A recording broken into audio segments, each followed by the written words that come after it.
The little seed of hope.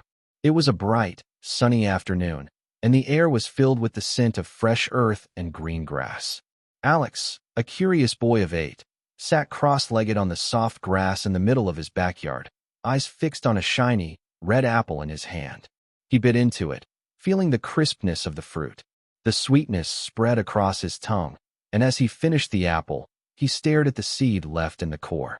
I wonder what would happen if I planted this, Alex thought, a little spark of excitement igniting inside him. He had always been fascinated by the idea of growing things.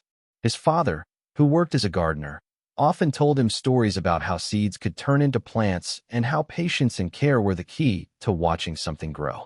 Without wasting any time, Alex dashed inside to ask his father, "Dad, can we plant this apple seed in the garden?"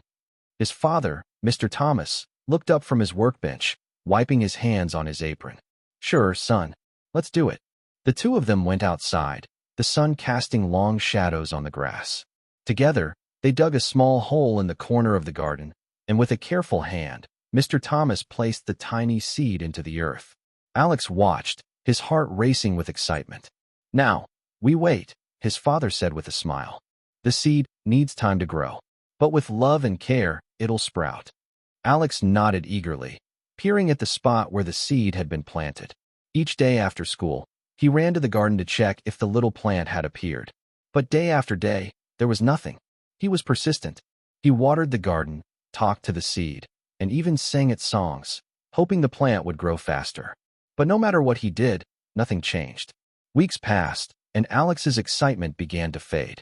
He stopped running to the garden every day, and even though he still cared for the seed, his hopes started to wither.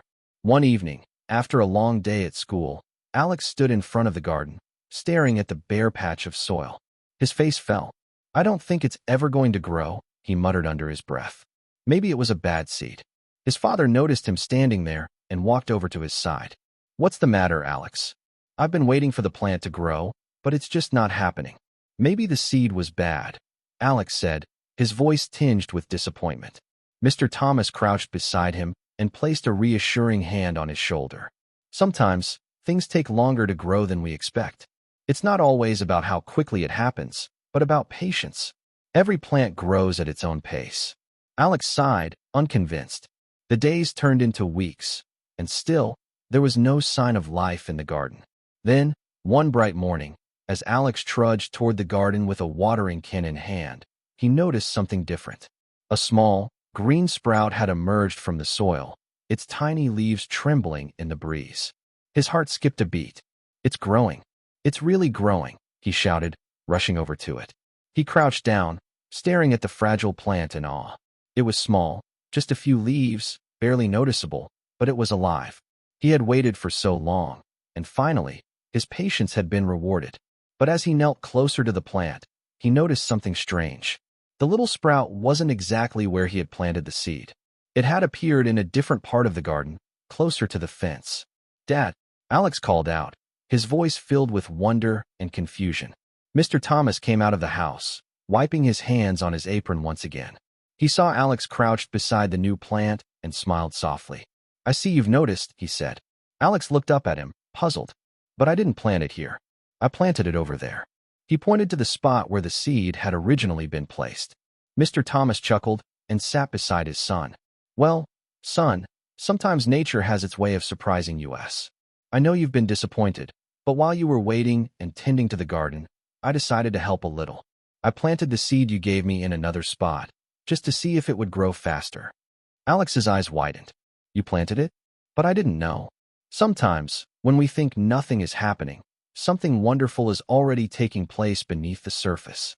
"I didn't want to tell you because I wanted you to experience the joy of seeing something grow with your own eyes," his father explained gently. Alex's face lit up with realization. His father had been watching over him, guiding him without him even knowing it. All that patience, all that waiting, hadn't been in vain after all.